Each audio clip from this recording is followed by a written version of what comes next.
The following is a conversation between myself and Dr. Scott Woodard. Dr. Woodard is the current director of bands at West Virginia State University, but he's had a long career and worn many hats along the way, including doing a stint in administration at the university. He's also been a longtime friend and mentor to me even before I began studying at WVSU. In this conversation, we cover his history, share some funny moments, discuss the importance of concert band as a concept, and discuss some of the issues we face here in West Virginia. Dr. Scott E. Woodard. So, Dr. Scott Woodard. Hey there. Here we are. Yes, indeed. Back again at West Virginia State University. I haven't been here in quite a while, but I had some fun coming here today, and I got some drone shots of the university. And so this will be the first actual podcast that I put out where I've got drone shots of the area that I'm going to. Nice. Campus is looking good, isn't it? It is. Yeah. It really is. And, I got a drone shot going. I did the clock tower. I went up, and then I got in front of, is it Farrell? Farrell Hall. Yeah, and then I went down the lawn. Quad. Yeah. So it looked That's really a beautiful good. view. Mm-hmm. So before we get started talking about anything else, I want you to tell me a little bit about the university. And now, first, how long have you been here? Oh, goodness. Let's see. When the fall starts, I'll be starting my 19th year here. Here? Wow. Yeah. That's crazy. Yeah. And I came here in 2010, so I'm trying to think of the timeline here, where that would have been for you. Seems crazy that it was just like yesterday. I was at Winfield, and the day before I was in college, And yeah. So, yeah, but I'll be starting my 38th year of teaching when the fall starts. So the university has a pretty good bit of history. Can you speak to that a little bit? Talk about the Yeah. university and its founding, and then even if you want to talk about the music department, you can do that too. Sure. This is a fantastic educational place to be. It really is. Mm-hmm. A lot of folks, we're a really well-kept secret in a lot of ways. People don't know a lot about the history of state. We were founded in 1891 as part of the Morrill Act. We're a land-grant university. We are, and WVU are the other land-grant universities in the state. And the original purpose of the school was for the education of former slaves and their descendants. Began as a teacher's college, and I always tell people that West Virginia State is kind of like a dancer. It's been over the years able to pivot and turn really gracefully for the needs of the community. When World War II came around, we pivoted and we became a school that trained aviators. Wow. There was an airfield right over here. Yeah, I guess that makes sense, that big space in the lawn there. Yeah. So, we were one of the very first schools, and really we're kind of the example of peaceful integration. And, in the 90s, we became a university and began to give master's degrees and all that kind of thing. So West Virginia State has just, for over 120 years has kind of done this graceful dance, and in the process been able to be this place for the underdog, for folks who maybe can't afford to go someplace else, or for whatever reason choose not to leave the area. This has been a great option for higher education. Yeah, very non-traditional in a lot of. You certainly have your traditional students that come here, and I was one of those at the beginning. But yeah, it's a good non-traditional option for a lot of students in the Kanawha Valley for sure. Well, and great minds. Have gone through. Everybody's seen Hidden Figures, so everybody knows Katherine Johnson went to school here. Spaceflight was capable because of Katherine Johnson, and she was a student here, walked the same paths that you did. Yeah. So it's a pretty cool place. Our music department is one of the oldest departments on campus. We have had for years a music education degree, which we still have, and about 10 years ago or so we pivoted, just like the university. I remember that taking place as I was here. And we formed a performance degree as well, and both those degrees are going strong today. So we're always looking for kids from all over the United States, but particularly from the Tri-County region. And around campus who are interested in studying music. We have a great world-class facility and a great world-class faculty. Good. Yeah, it's I can definitely speak to those things coming from a former student perspective. Being here, I really enjoyed my time here and the opportunities that it provided me, and a lot of good memories as far as that goes. But before we get into any of that stuff, I want to know a little bit about your history. I know you well just personally, and you've been a longtime friend and mentor of mine. But just to break the fourth wall here, just for anybody who may not know who you are, let's give a little bit of a history of you professionally. So let's talk about college too. Start with, you did middle school, high school band, yada, yada, yada. You go to college. Where was that and what happened there? Yeah, I got my bachelor's and master's degrees at Marshall, and we won't even say what year. 38 years in teaching, your audience can figure that out, right? But yeah, I got my bachelor's and master's at Marshall, and at the same time, when I got my bachelor's degree, and in the end of it, right at the end of my bachelor's degree, I got hired before I had actually finished my degree. Okay. I got hired to teach. My first teaching position was at Work County High School. Okay. It's a small county up north, next door to Wood County. Beautiful place and wonderful people in Work County. I had a great experience there my first year. But I got the job before I graduated, and I had to pass 2 classes in the summer or I would lose my job. And for anybody who knows me, they know that these 2 classes were like my Everest. One was college algebra, right? So it wasn't I was writing my marching band show during algebra class. Yeah, I got you. So it wasn't the grade I was most proud of, but it equaled a degree. So, and the other one was beginning tennis. What? That was a class? Yeah. You had to take phys ed class. I had to take 2 credits in phys ed, so I took beginning square dance. What? Yeah, and beginning tennis. And tennis was the one that almost sank me because I can volley all day long, but they expect you to serve into that little square, the service court, on the other side, and I could volley all day long, but I couldn't serve accurately enough to hit it in that. And I thought I was going to lose a job over beginning tennis. Oh my gosh! But yeah, but anyway, I started work at Work County, and I was at a couple other schools that we'll discuss, I'm sure. But in the process, I went back and finished my master's degree at Marshall. Okay. And then several years later, I decided that I wanted to look into the college realm and start teaching at the college level. And I needed a doctorate to do that, so I got my doctorate at Boston University in 2014. Right. Yeah, that was shortly after I had left here. I remember that happening. Yeah. So let me backtrack a little further because I have a question I want to ask you. So you were a Highlander, is that right? Yeah. Huntington, a Highlander. And back then, when you were in high school at that time, the uniform was a little bit less than traditional.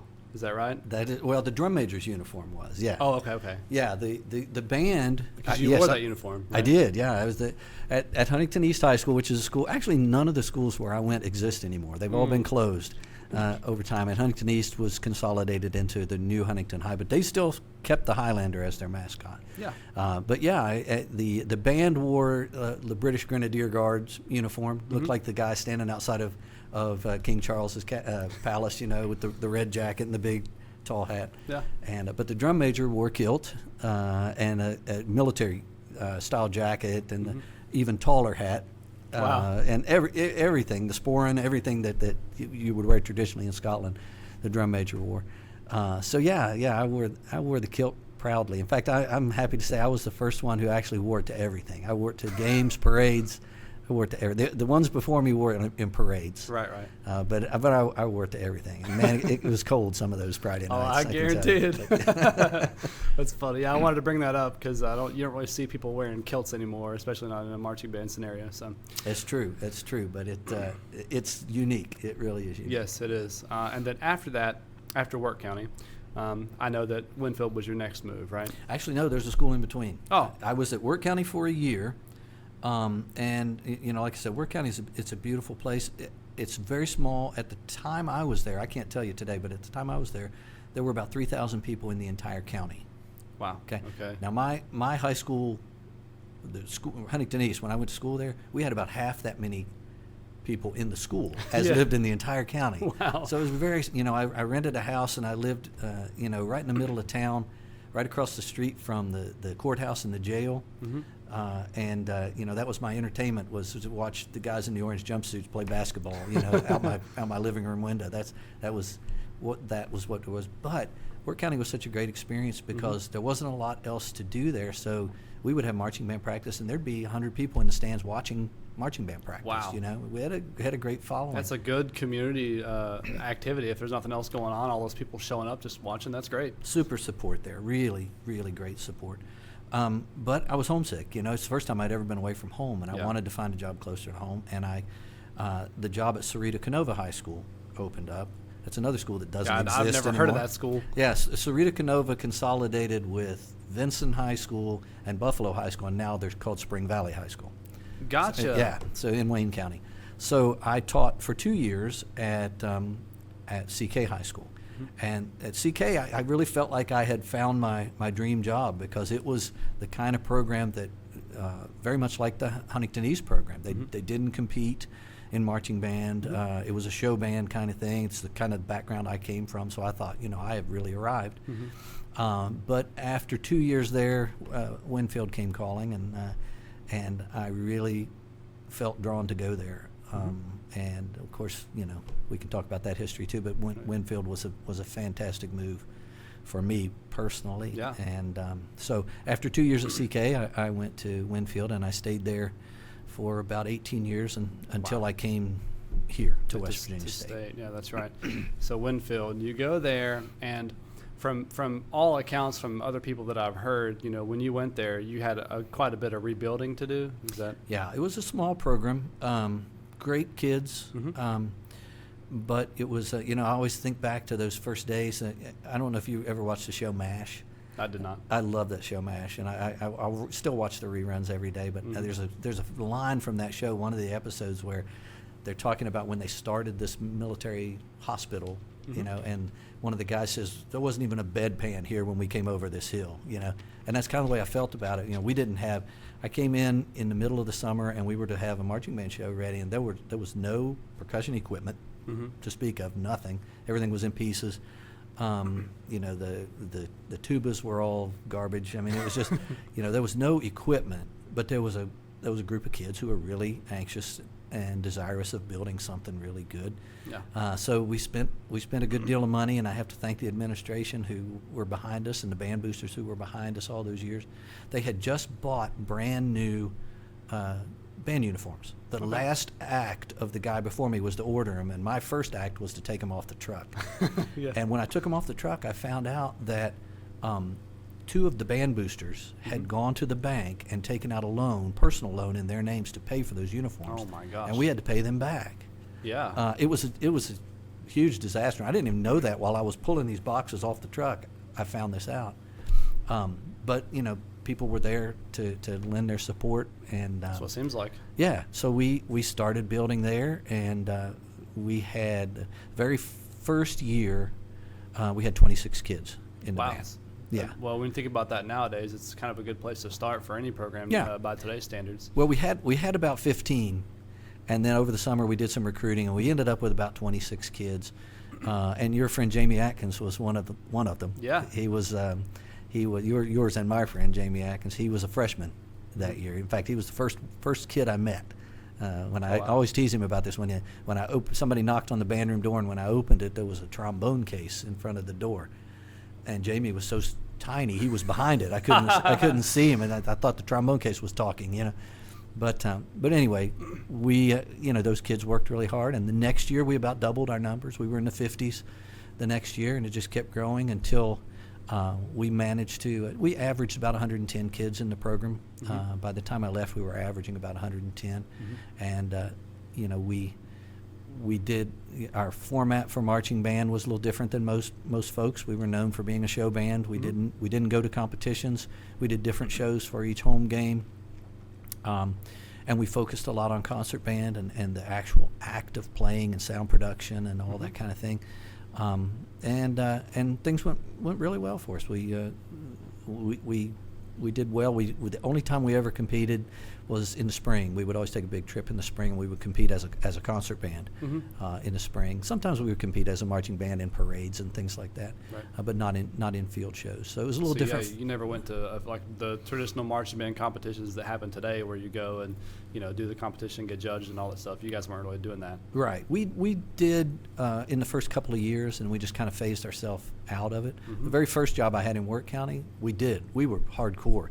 Really? Competition, yeah, because the guy who hired me, he was the assistant superintendent.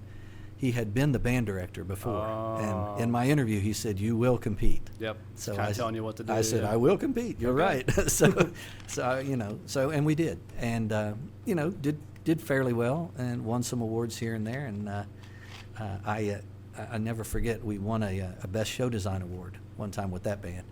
And I always thought it was funny because I always wrote my own shows. I never bought a show in my life. Okay. In fact, I can tell you how much I spent, if you want to know, to the penny, on show design. Show design. Yeah. Do you want to know how much Sure, to the yeah, penny? let's hear it. $7.99. What was that for? It was for, I went to Kerr's Music World one time. Kerr's Music World was always so good to me. So Oh, yeah. shout out to Kerr's Music World. Oh, yeah. Mr. Kerr and I met him my first year of teaching. Yeah, now this is senior or? Senior, Okay, yeah. He was my rep in Wirt County. Ah, But I went in one day and there was a book in the bargain bin. It was a Dan Ryder source book, Dan Ryder Field Drills source book. And it was kind of like you flipped it open. If you were out of ideas, you flipped it open, you found a picture you like, you could plug it into your show. Mhm. I spent $7.99 for that book, and I used it. I still own it. oh, really? Yeah, I'd be yeah. curious to see it. I still use it from time to time, but steal a picture here or there. But that show that won Best Show Design, I remember I was writing the show. It was real late at night, 2 or 3 in the morning, and I just couldn't come up with I needed one picture I couldn't come up with. So I thought, I'll take a break. I'll go in the kitchen, get something to drink. And I was at my mom's house where I grew up, and I dropped a piece of ice on the floor. And when I bent down to get it, I saw this design in the linoleum. And I thought, oh, my God, that's the picture. So I took my drill sheet, and I put it on the floor and took the pencil and ran over it. And that was the picture that won Best Show Design. It was off of the linoleum on the floor. Wow. So anyway. It's a good story. Yeah. So you're at Winfield and you do all this stuff over this long period of time. What compelled you to leave that program and move to the college level? That's a great question. I had thought for many years that I wanted to try my hand at the college ranks. Yeah. And just see if I could be successful there. You do something long enough and you have some success at it. I don't think anybody should rest on their laurels, and I wanted to see if I could make that next step. And in fact, I applied and actually got a couple of college jobs and turned them down because they just didn't feel right. I had a job in Pennsylvania offered, and one out near Chicago, and it just didn't feel right. Yeah. I'm a West Virginia boy at heart, and Sure. And it just didn't feel right at the moment. And so when this job at West Virginia State came open, I thought, this is like a sign from God or something. It's in my back door. Yeah. And I just, here it is, and it's time to put your money where your mouth is. So I applied for the job thinking there's going to be lots of doctorates applying for this. There are going to be guys with a lot of college experience. I'm going to apply for it, and nothing's ever going to come of it. And sure enough, I got an interview, and I don't say this as boasting, but it felt really good that there were 3 more guys to be interviewed, and they canceled the other 3 after my interview and said, this job is yours if you want it. And leaving Winfield was difficult. That was probably the hardest move I've made professionally to leave that, because it still is such a wonderful place to be musically, and we were accomplishing great things. We weren't like on a downhill and it was time to leave kind of thing. Yeah, No, yeah. we were still plowing ahead, So it was a difficult decision, but coming here was a great move too. And same situation. I got here, there were 7 kids in the band. In fact, there was an administrator here who called them the Magnificent Seven when we started. That's funny. Yeah, there were 7 kids in the band, and so we jumped in, and I have to give a lot of credit to Jamie. Jamie was my assistant when I first came here. Yeah, you and he both are the reasons why I even came here. You guys recruited me to come here. So. Yeah, Jamie was a great recruiter. He brought a lot of kids to this program, and the growth that I talked about at Winfield, it was actually even quicker here. We started with 7, and then the next year we were probably in the 40s the next year, and at one time we got up to about 75 in the marching band, and a lot of that was due to Jamie. So I guess I could have been a part of that.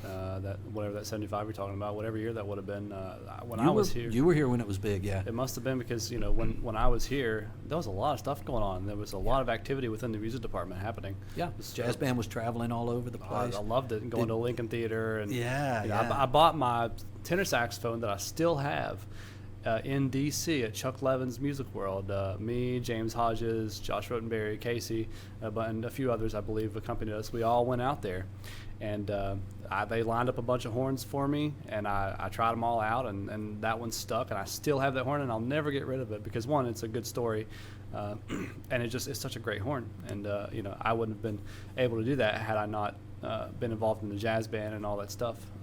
A lot of good memories. You and Tyler and Zach came up from Logan and used to play with us when you were high schoolers. Yeah. I started that when I was in 11th grade.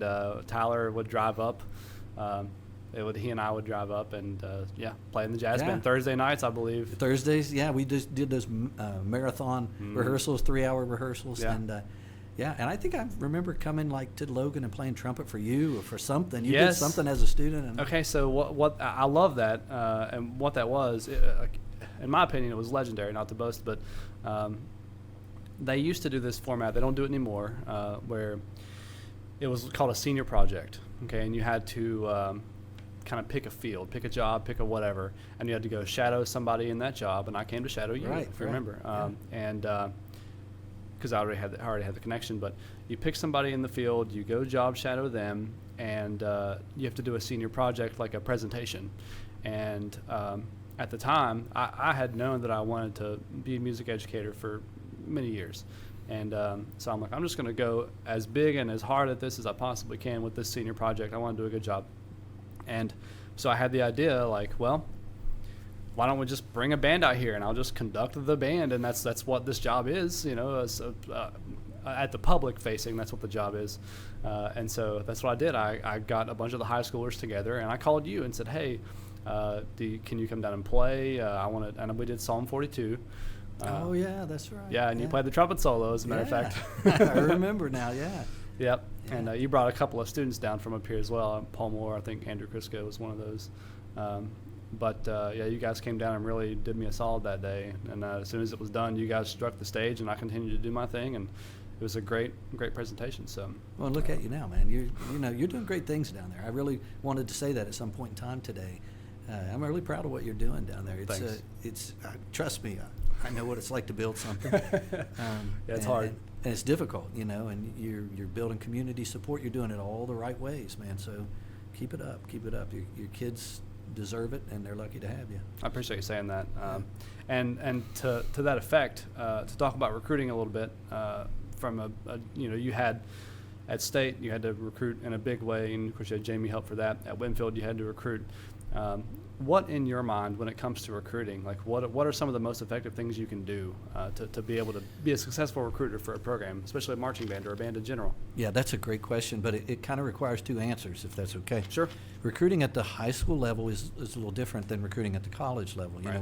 You generally have one or two or however many schools feed into you. That's your recruiting base when you teach at the high school level. Mm-hmm. I was really fortunate, just like Mr. Jack at Winfield is fortunate now to have a really strong middle school program. Mm-hmm. Gary has John Schaller. Yeah. To help feed his band, and those kids come and they're hungry and they're ready to go. They're ready to play grade 6. They really are. They are, and it's a great program. So kudos to John for what he's built it. But I had my own John Schaller. I had Tammy Browning at Winfield Middle, who did the same thing. Consistent ones at ratings, large program. Kids came out of it ready to take that next step, and they were excited to take that next step. There was very little attrition between the middle school and the high school program. A lot of schools, between suffers. 8th and 9th grade, there's a huge drop-off. Yeah. And I want to say right now where people can, hopefully millions of people will listen to this, right? Yeah, of course. Okay. Well, so everybody can hear this. You can do athletics and band. You can do them 100%. both, and at Winfield we had a great situation there. Mm-hmm. The believe it or not, when we would go out for marching band practice, at certain points in my career, we would go out and the football team would take 50 yards and we'd take 50 yards and we'd rehearse on the field together. At the same time. So the support is out there. Sometimes you have to look for it and ask for it and beg for it and whatever, but it's for your kids, so it's worth it, right? Mm-hmm. But your recruiting base is there. So to be a good recruiter there, your goal is to be visible. Right? That's go right. Go to their concerts. Go to solo and ensemble. Go to all the things that the middle school kids are doing. Be a presence. Oh, right? yeah. Take your ensembles down there, even the small ensembles. Mm-hmm. We used to take jazz band to the middle school and things like that. And just be a presence. Let them see what it's about, because high school band is very different than middle school band. It is. Middle school band it's a wonderful place to get all your fundamentals Mm-hmm. and all that kind of thing. So sometimes kids think, it's drudgery, I'm just doing scales and blah, blah, blah.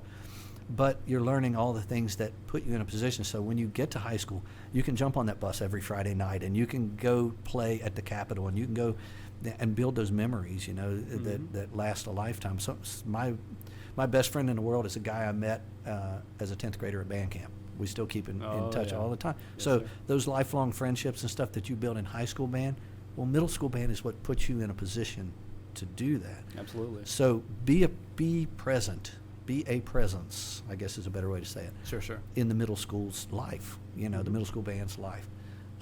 Same thing for choir directors, orchestra directors. Oh, yeah. Be there, help do sectionals, help, all those kinds of Yeah, things. the recruiting starts at a young age. You got to really start hooking them from there. Absolutely. And it's a family thing too. I can remember so many families that I had at Winfield where, I might have had older brother this year, and then 3 or 4 years later I had the next one, and the next yeah. one, and the next one, and I can remember so many of those families. But anyway, to me, that's how you do it at the high school level. College recruiting is very different. Well, so I want to interject because Jamie, I worked with Jamie, for years, and I've known him for a long time, just as you have, much longer than me. But one of the stories he loves to tell is that when he was doing his recruiting stuff here, he told me that he wanted to be the first ever band recruiter to get a recruiting violation. He was trying so hard. He wanted to get lots of violations. I remember him telling me once he was not going to retire or move on from here until he got a flag from the refs at a football game. Yes, I love that, man. Yeah. I love that. So, he is that guy. He is such that yeah. guy. It's so funny. I don't think he ever succeeded, but if he's listening to this podcast, I will tell him that I succeeded for him a couple years ago. Really? Yeah. Tell that story. Well, it's not a huge story. Mm-hmm. It had actually been worked out ahead of time.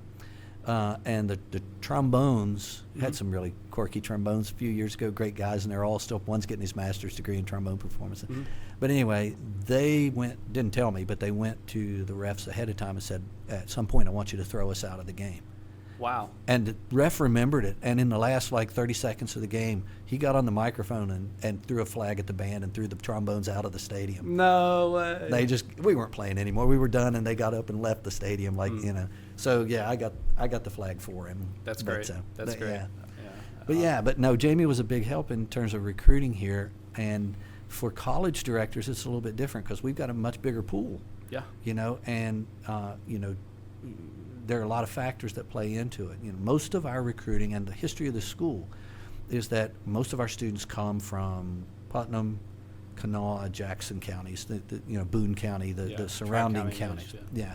But as we've grown as a university, we've started to attract attention from students from big inner city schools like Chicago and D.C. and Baltimore, and right. So when those students come to look, and I encourage this when I go and talk to high school students, I tell them these are the steps you need to take when picking a college. Mm-hmm. And one of the questions that they ask is, I can come and do this for you, what can you do for me? Mm-hmm. So the amount of money you have to invest in scholarships plays a big role at the college level. Never had to think about that at the high school level, right? The scholarships we gave were for kids who couldn't afford to go on a trip or whatever, and the band boosters would help out. Scholarships are very different here. This is my education, this is my future, and kids are shopping, and good for them. They should be going where they can find the place that they want to be, where they feel like it's at home, and where they can afford to go to school. Mm-hmm. So that plays a big role in it too. But we do a lot of things like take the all-state list, and we'll look for kids who are really invested in their musical future, because we know those are the kids who are going to follow on with music, whether they major or not. We're always interested in kids even who don't major in music. But of course, if you look at go on TV in any fall day and look at the big marching bands you see on TV, Ohio State, Michigan, WVU, big Notre Dame, big schools. What you'll find out is that the national average is that 80% of the students in those marching bands are not music majors. Yeah, that's right. Yeah, so there are great players out there who decided they want to be doctors or lawyers and they want to make real money in life, right? That's right. Right. So but they still want to play. They still want to have the outlet. Here at State, we have an orchestra that meets every Tuesday night, and it's community / university orchestra. Uh-huh. And a lot of the musicians in there are people they're engineers and doctors and lawyers and people who still love to play music, but their professional life led them in a different direction, and we give them an outlet. So in recruiting to college directors, I would say don't just focus on that kid who wants to be a music major. Focus on everybody, because there are great players out there who can enhance your ensembles, and you in return can enhance their college experience. Nobody wants to just go stick your nose in a book for 4 years. That's misery. That's misery. Yeah. you remember those things that you did in the arts, and so Yeah.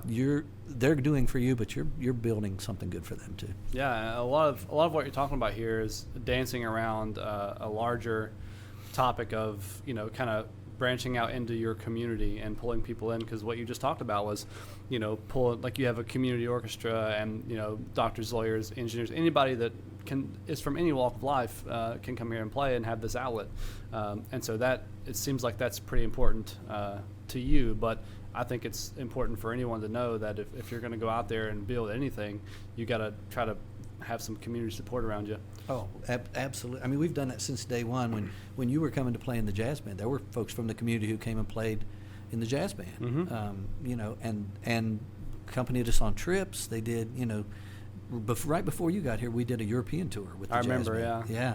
And then when you were here, we did the DC trips, which multiple times. You and James, I remember you guys soloed together or did something. JJ and his partner. Yeah.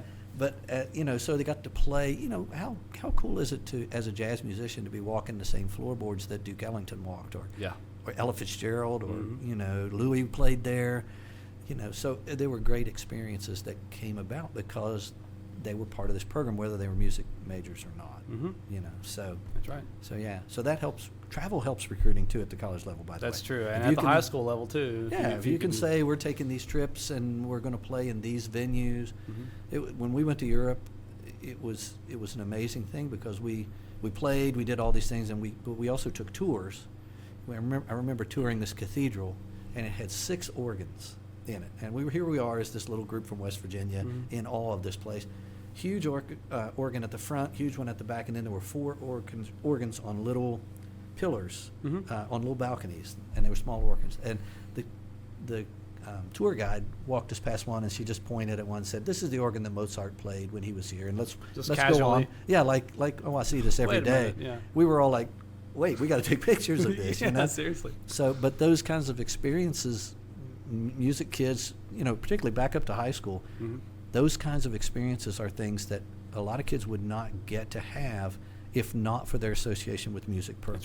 That's right, yeah. They wouldn't travel outside the state of West Virginia, probably some. Mm-hmm. In fact, anybody who's been a music teacher, maybe they're retired or they're still working or whatever, or somebody young in their career, understands what I'm about to say. Mm-hmm. If you think about it, you can come up with pictures in your head of those kids who probably would not have graduated from high school if not for your program. Yeah.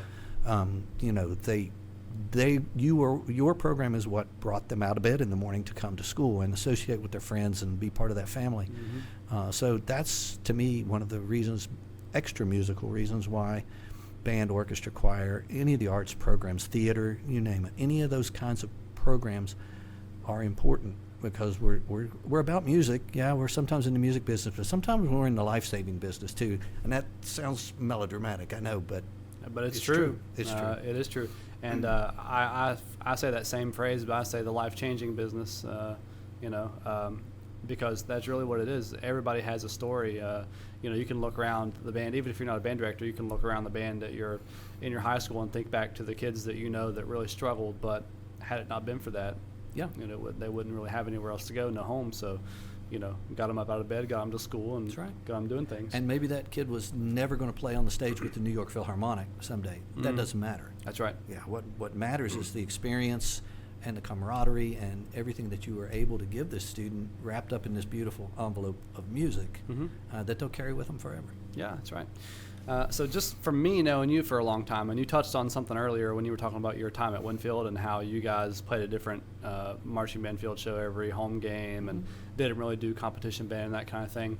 I'm a dinosaur. I know. No, but the concept of concert band, and this is from me knowing you personally and getting to come here to state and play all these orchestral transcriptions for band and do all this stuff and learn about this whole other side of things that I didn't really get to experience in high school. One of the things I want to really talk about with you is, the concept of concert band and why it's so fundamental as opposed not as opposed to marching band, but we joke a lot about how you're known as the guy who doesn't like marching band. The guy who hates marching band, I think, was the quote. Okay, there you go. So yeah, we joke about that a lot, and that certainly isn't true. But I know that you just emphasize a lot of the fundamentals that come along with concert band, and I want you to speak to that for me if you don't mind. Yeah, sure. Let me be crystal clear first. Okay. I do not hate marching band. Okay, that's not the case whatsoever. Good. But yeah, I have always subscribed to the philosophy, and I can thank and blame my high school band director for this. Okay.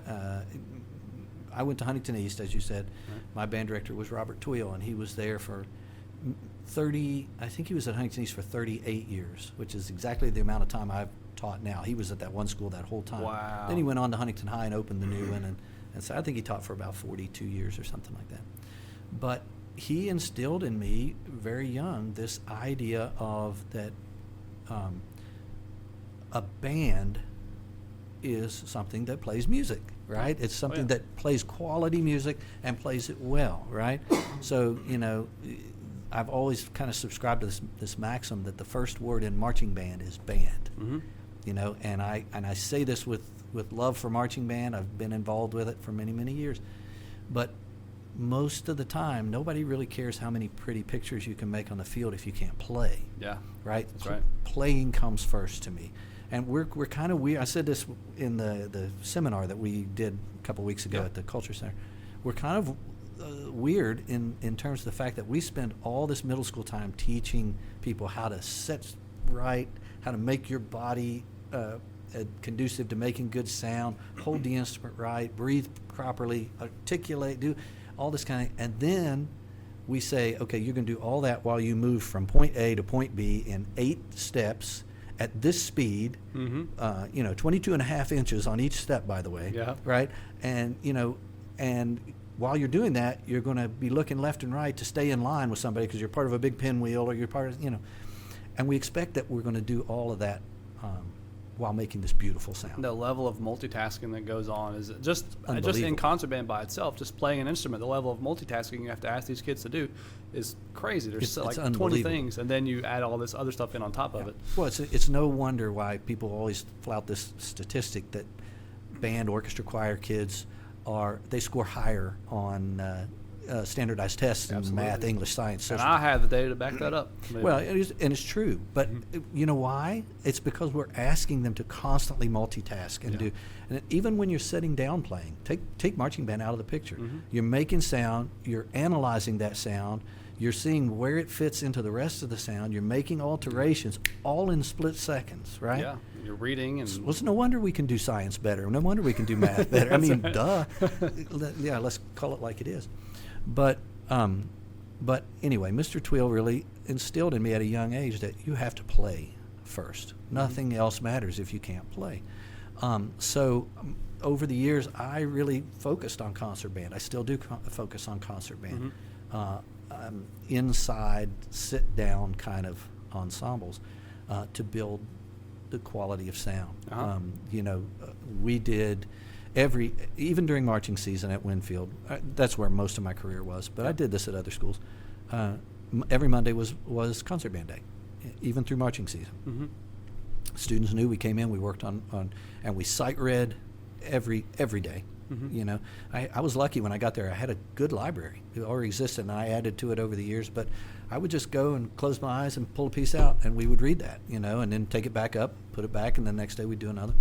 I even took concert band music to band camp, and we had during marching band camp, we would have 2 or 3 concert band rehearsals, setting upstairs in Burton Hall at Camp Caesar. Oh yeah, yeah, and to me that helped us create a concert band that moved. When we actually put on the uniforms and went outside and did our drill, we still sounded like a concert band. You had soprano, alto, tenor, bass all the time. You had people listening for, my big sermon. Anybody who ever had me will say, "Oh my God, here he goes again." Breathe, attack, support, and release. Yeah, I know it. You know the sermon in a like-minded way. Listen to the most secure, mature musicians in the room, Yep.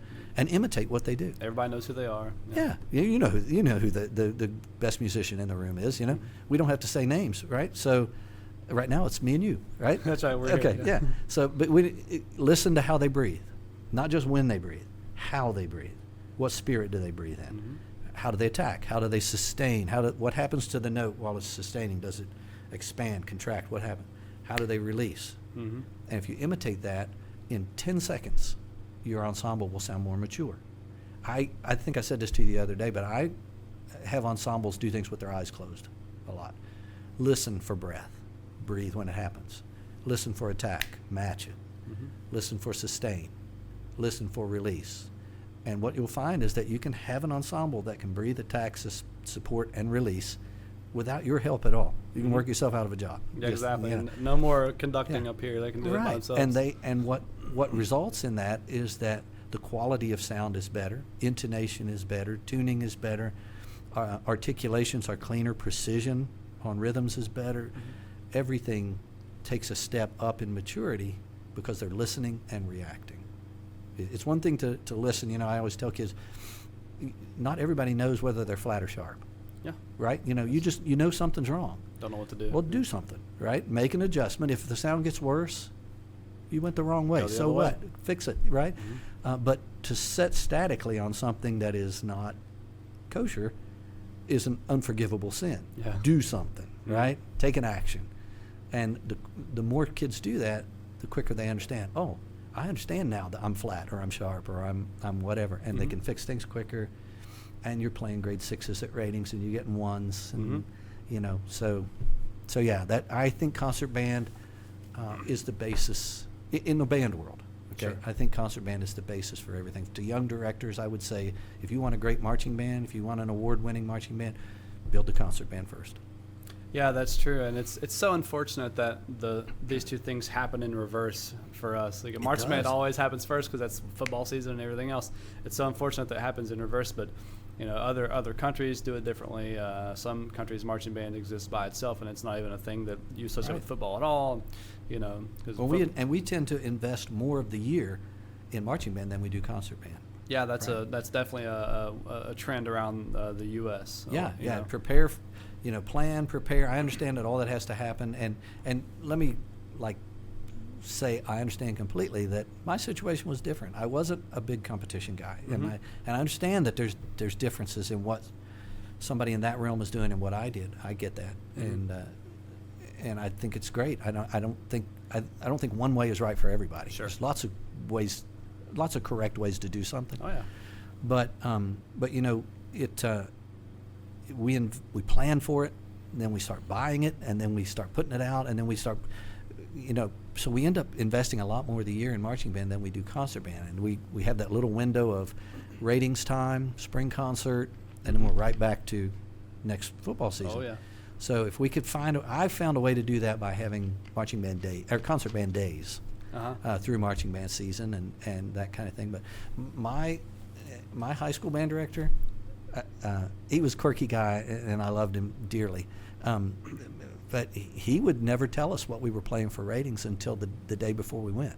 Wow. We had a folder of tunes that had ready, and we could do it. And he'd say, Symphonic Dance Number 3, that's what we're playing tomorrow, or whatever. So we just had to be ready. Yeah.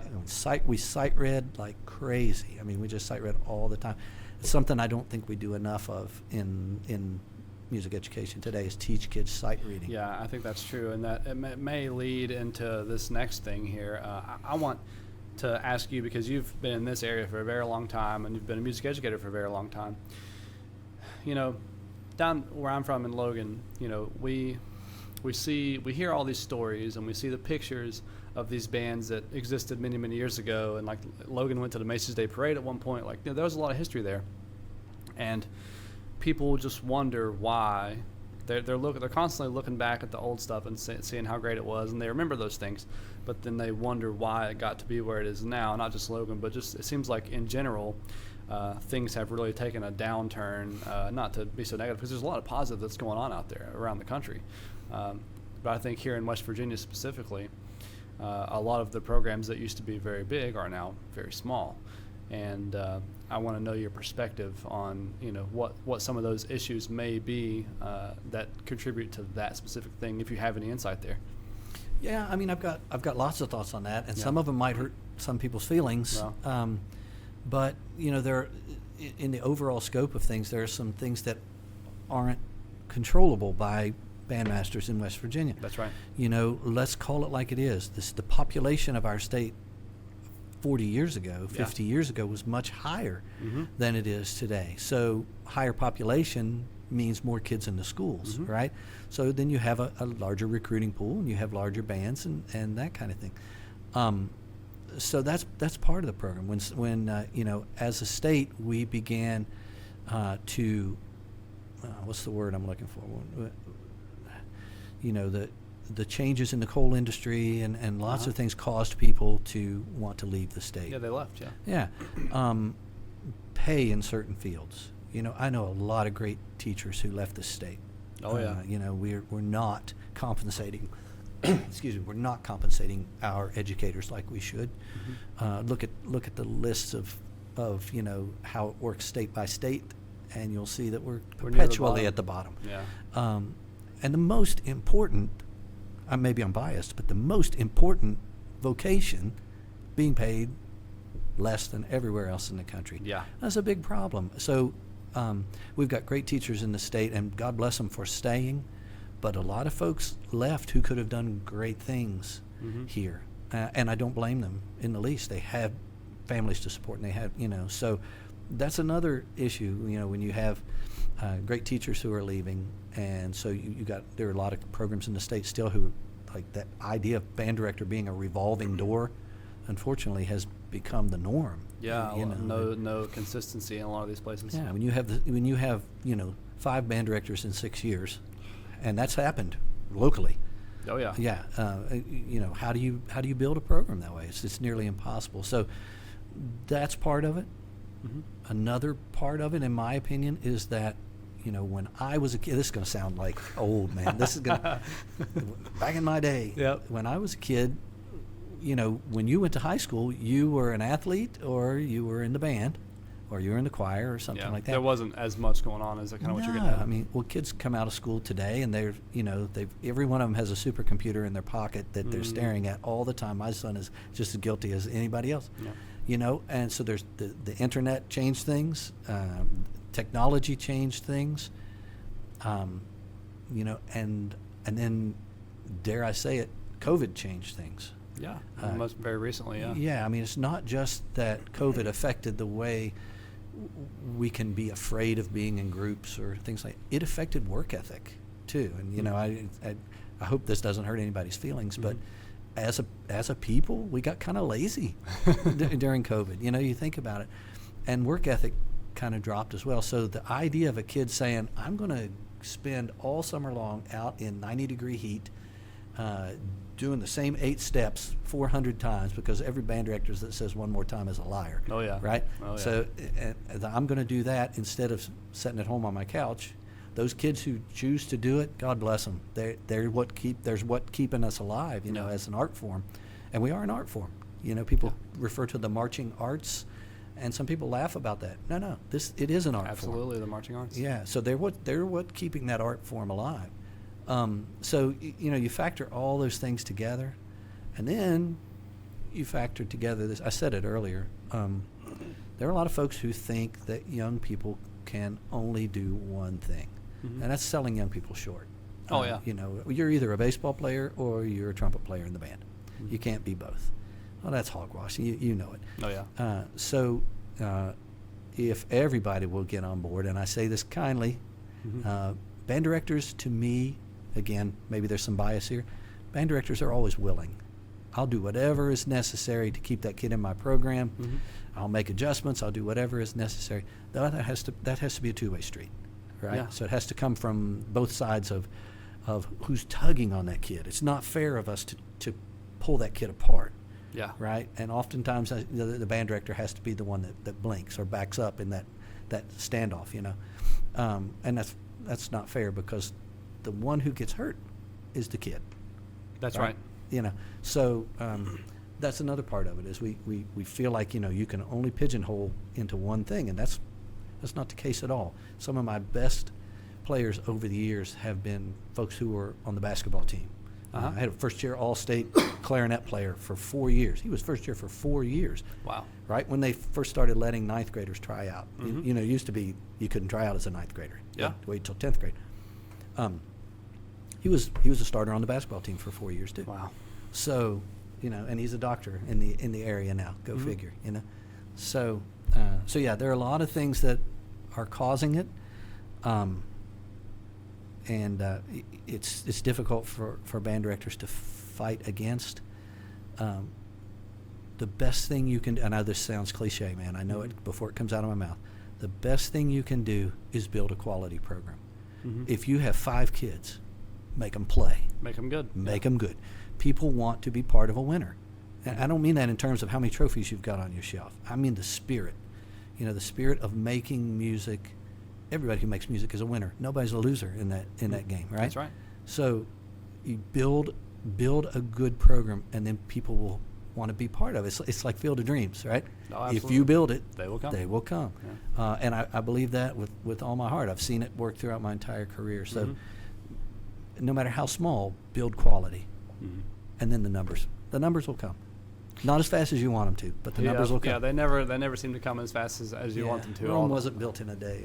That's right. I consider myself very fortunate with what we have going on, but there's always work to do. Down at Logan specifically, it's been a massive explosion of growth. But I think to touch on what you said there, you know, success breeds success. Yeah.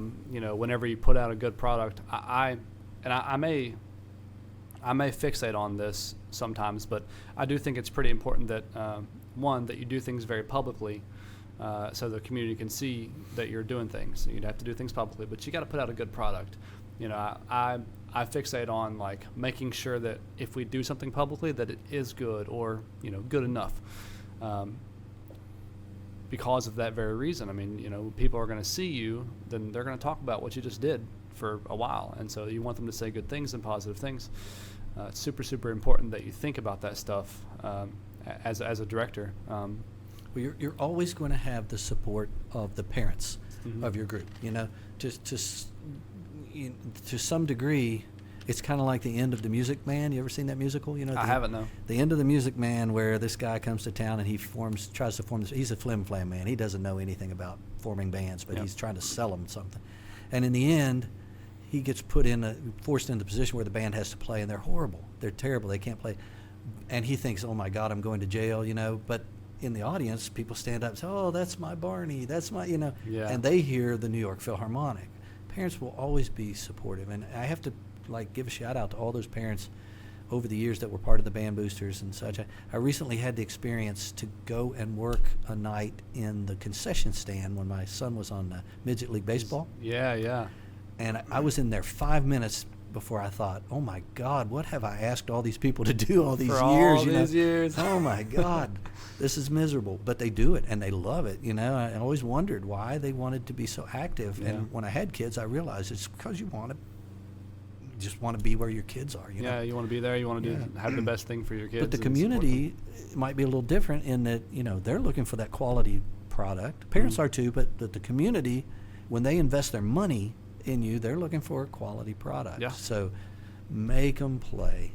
We're going to circle back around and have me talk about concert band again. Make them play. That's what matters. The rest of it comes, you know, if you can. I can teach anybody how to get from this point to that point in 8 steps and take even steps. I can do that, right? But I can't really teach them how to make beautiful music unless I did it before. You know, here's the thing. Musical skills have to be innate. They have to be ingrained in you so much that they're second nature. Yeah, right? That's true. So if they're not, once I ask you to take those 8 steps, I can't count on your musical skills being there anymore because you're concentrating on this. Mm-hmm. If your musical skills are second nature because you've worked them so hard, well, you can still do that while taking those 8 steps. Yeah. Yep. So make it innate. That's the bottom line. Yeah, it's so tough.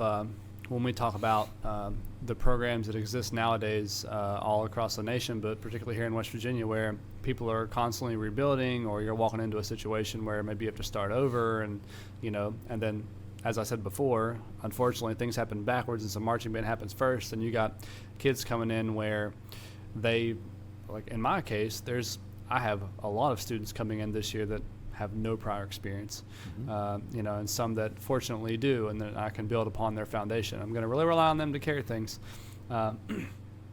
It's hard to find a dance between those two things, and walk that line of, like, we need to really build your fundamentals here as far as playing goes, but we also got to take care of business over here too. Sure. And there's got to be a show Friday night. Yeah, we got to do that dance, Sure. if you will. And maybe that show is not under the greatest of circumstances. Maybe you follow the tractor pull, or maybe something. I like love that. that story. That's so funny. So you're asking them to do things in the cold, in the rain, in the snow sometimes. Yeah. If you go to playoffs, it's cold in the playoffs, right?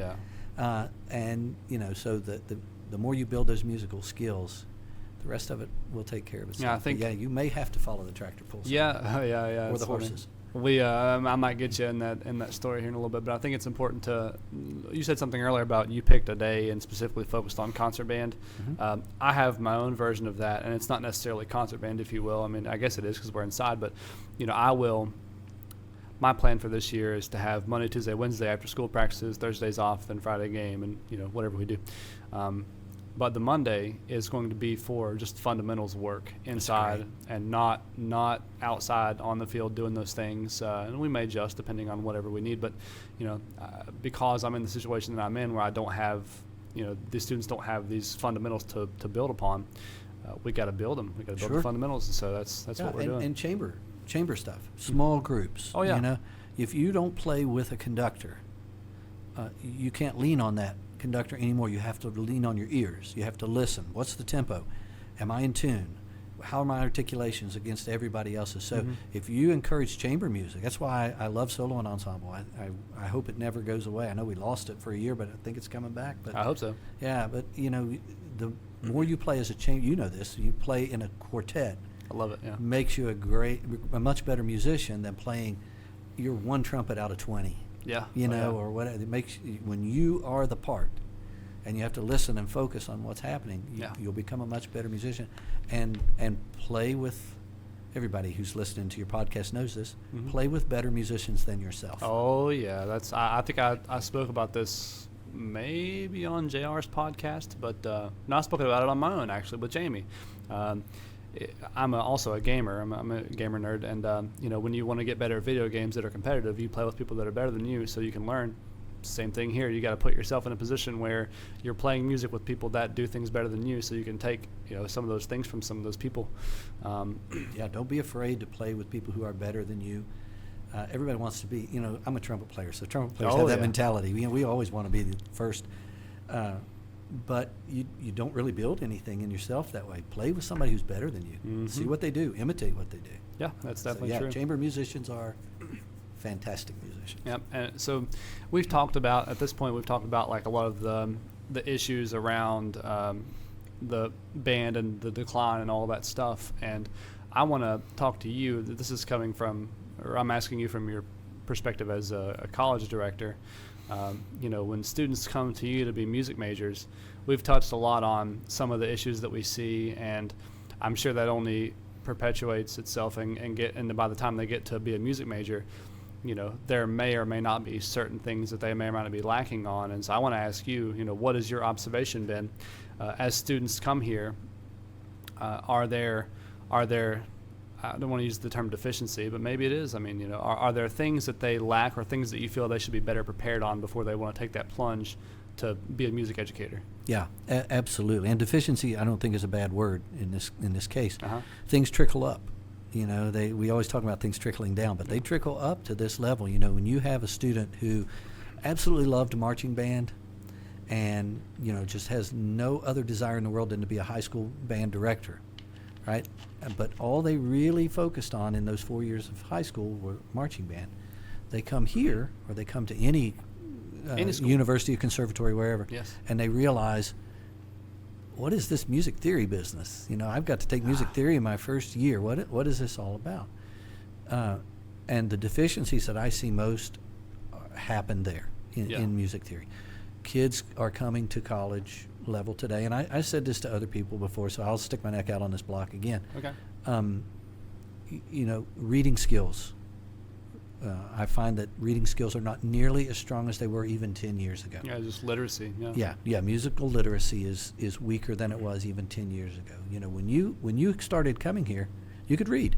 I could. Yeah, you could read, but it has diminished to some degree. So, how do you combat that? Sight reading. Have to. Sight reading. I mean, just giving young people something to read every day. I always tell kids, even high schoolers and middle schoolers, go home, everybody, somewhere in your house, you've got a hymnal probably that grandma left, or, somebody, everybody has one that somebody stole from church, right? That's right. And so just open it up and read, right? Don't pick Amazing Grace because you know that. Pick stuff you've never heard before, all right? And just read it.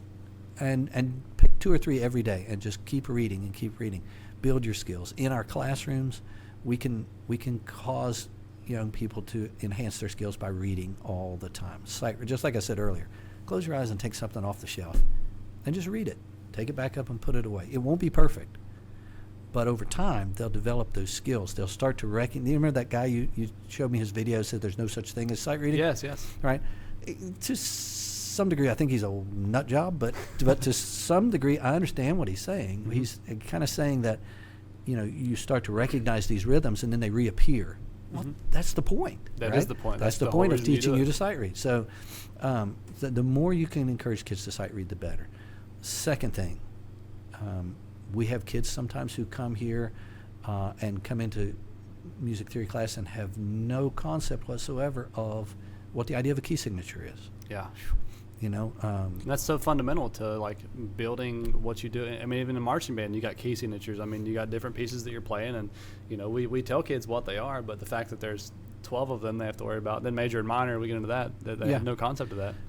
We can, even in our ensemble classes, we can teach theory, right? Mm-hmm. I mean, does anybody, and I shouldn't say it that way because I know there are good teachers out there who are doing it, but I still use solfege in my ensemble rehearsals, and Kodai and Orff and and all, and even in ensembles, and have kids sing, right? To me, that's so important. As a saxophone player, you were a singer first. I don't care what anybody says. When you were 3 years old, 4 years old, when you didn't care to what anybody thought, and you could stand up and you just belt out a song in front of anybody. Yeah. Everybody was a singer first. So as musicians, our instruments are extensions of our voices. Should be. Yeah. So have them sing in ensembles all the time. It builds the ear. Yeah. When we get kids come in for theory and ear training, it's not just the written part of it. It's the praxis part of it. So teach them to hear intervals, right? Sing that. Don't play that. Sing that, right? And and use the Kerwin symbols. They work. Yeah. If anybody out there doesn't know what those are, Google it, and you'll find that there are symbols for each scale degree. And it's an amazing thing to have an ensemble sing, do, so, fa, whatever, and they get it. So once they put their horn on their face, it's in tune, right? So yeah, to me, those 3 things I think I've seen diminish over the years, and it's theory knowledge, ear training, and sight reading. And these things, and the only reason why a lot of people are maybe shaking their heads or whatever at this kind of conversation, but realistically, those things are pretty fundamental to doing the band director job. Yeah. When you're programming pieces, you have to consider all these things. Or if you're arranging, if you're in a situation where you're in a small school and you don't have a budget and you don't have a music library, or you got a small one, you might have to arrange some things. Sure. And you got to know what's going on with the theory and be able to hear things. And there's all kinds of stuff out there on the internet too that you can download and get. I think my MSLP students is a great great resource. Yeah, for public you know, domain. I get it. Some band directors will listen to this, even choir directors or orchestra or whatever, and they'll say, "Look, man, I got to have a show on the field Friday night.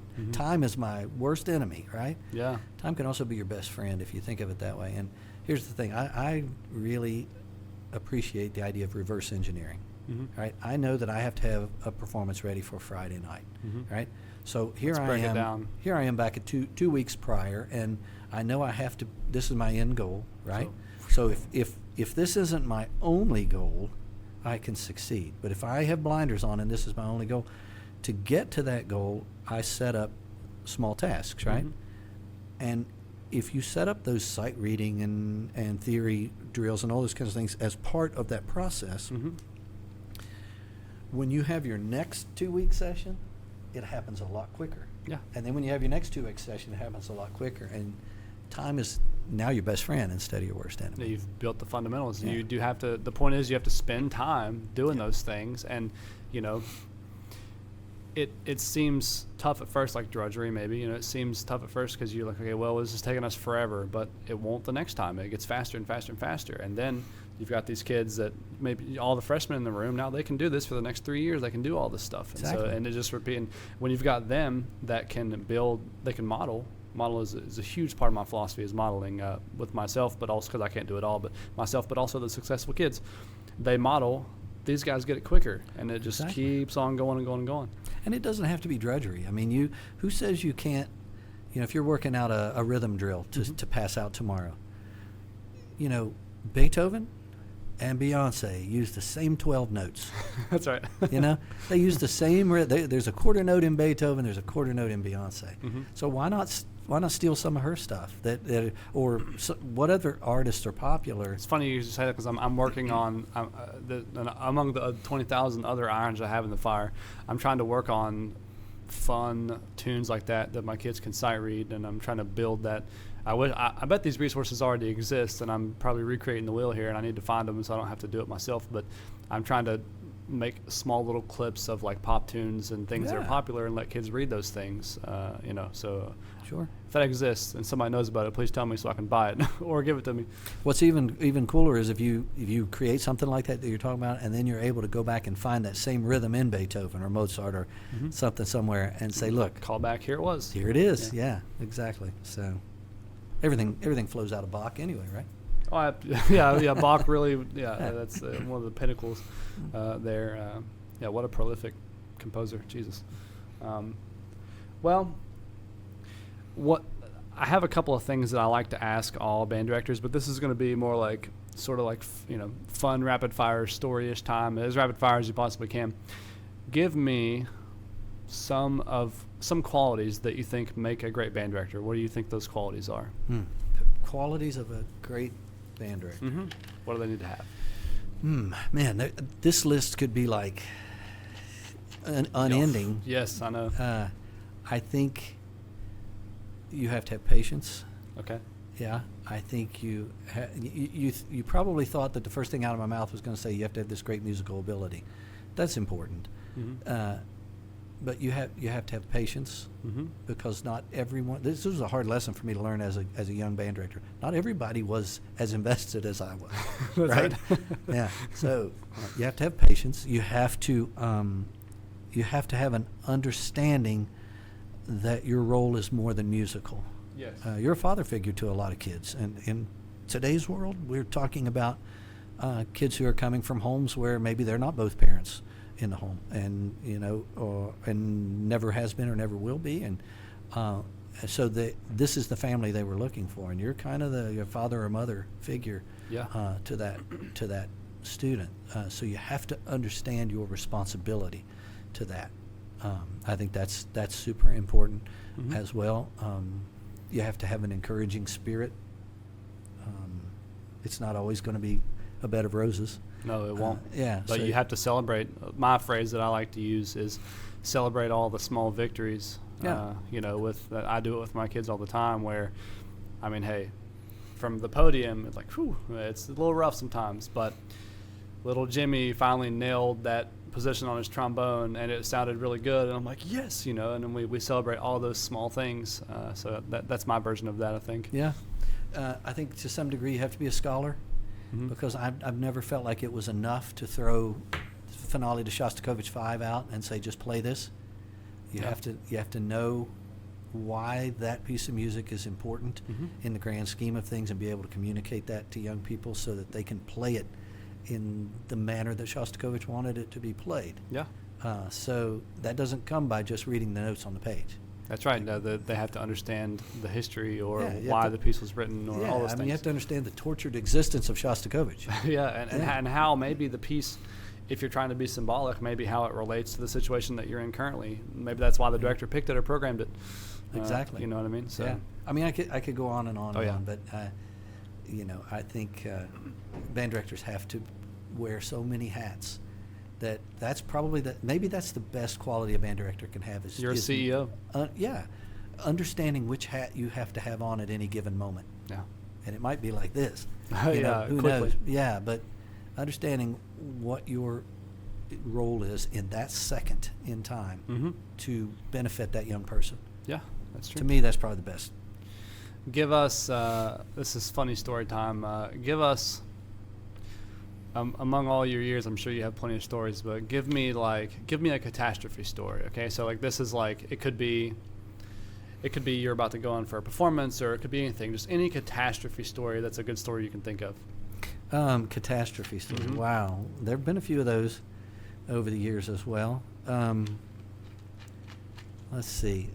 I mean, I guess it falls into that category. You want me to tell you my tractor pull story? That's a good one. That could be a catastrophe. It was to some degree, but my first year of teaching, as I said, I was at Warwick County High School, and it was a single A school, so we played a lot of small schools around the state of West Virginia. And we played a school that doesn't exist anymore in football, Walton High School. Right? Walton played their games on Saturdays. They didn't have a field. They played at the 4-H camp, so there were no lights, so you played Saturday during the day. And we rolled up on our buses. Warwick County was healthy. We had about 70, 75 kids in the band. Good. And, this was in a junior, senior high school that had 300 kids in it. Oh, wow. So it was 7 through 12. And the band was only 9 through 12, and we still had 75 kids. Wow. So we pull up, and we roll up, and we're ready to do this Saturday thing. And the Walton band director meets me. He's an older fella, and they had about 4 or 5 kids in the band. And on the sidelines, they had maybe a clarinet and a trumpet and a saxophone, and he played the drum set. Okay. Right? So, and he said, we're not going to do a halftime show, so when halftime comes, you guys just take the field. I said, great. So we got up and ready to go, and the band was lined up at the sideline. The teams ran away. I had the drum major blow the whistle, and we started to go. And this man comes running down the middle of the field, waving his arms, and he's got a really thick accent, and he says, hold on just a minute, boy. He said, what do you think you're doing? I said, well, we're going to have a band show here. And he said, no, we got to have the tractor pull first. And they literally brought out tractors with these big sleds full of weights, and they pulled them in a contest down the middle of the field. I'm from West Virginia, and I'd never seen a tractor pull before. And right down the middle of the field at halftime.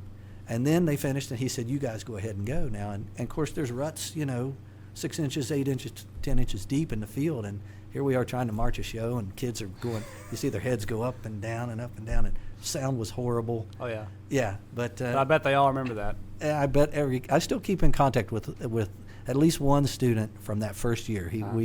He's a photographer for the National Guard now, and we keep in contact all the time. And if he ever listens to this, I bet he'll remember that and laugh about it. That's a great story. Yeah. That's really fun. Crazy things. Yeah, lots of funny stories and things that go on over the years. I'm building my repertoire of catastrophe stories now as we speak. So it'll grow. Oh yeah, it definitely will grow. Jamie had asked me on mine. He was like, "Tell me some of your catastrophe stories," and I was like, "Well, there, in the podcast we had already spoken about some things, and I said there's really nothing crazy that's happened yet." And he says, "Well, it's coming." Oh yeah, so hang in there. It'll happen, and you'll work around it. You'll find a way, and then 38 years from now, you'll be telling somebody about it. Yeah. So, yeah. Yep.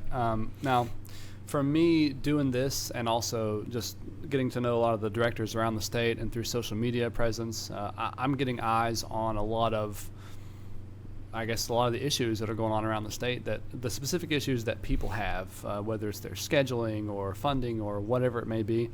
I want to ask you, and I'm asking all directors this, because we're in West Virginia, what do you think that could happen at the state level that could better, serve the arts programs? What do you think the state, like the changes that could be made, or what do you think? Sure. I think great things are happening out of the Division of Culture and History. I think Randall Reed Smith's doing some great things for the band world. Uh-huh. And I think if folks who are unschooled, and I don't mean that in a derogatory way, it's just some folks are educated one way and some folks are educated in another field. Folks who are unschooled in music, in music education, can pay attention to what's going on. He's doing programs with Save the Music, with VH1, and providing resources for band directors and things, not just financial resources, but you and I were together at a seminar the other day to help us understand the art of marching band even better. If those who are unschooled in the arts can pay attention to that, and see, I think that's great. That's a great program to imitate. Yeah. I think and it's unfortunate, we come out of college and we think, my goal is to build this ensemble, and that's going to take all my time. But unfortunately, as well as I do, that we have to educate sometimes the public in why this is important.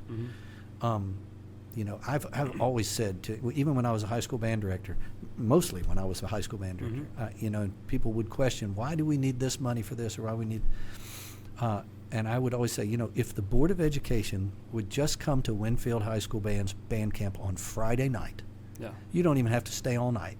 Come on Friday night and listen to the seniors give their speeches. We always did that as a tradition, and they gave speeches about what band had meant to them over the years. If you would just come and hear that, you would go back and open up the checkbook. Yeah. And programs would never need for anything again, because ultimately, if we're in it for what we say we're in it, and that is for the benefit of each student,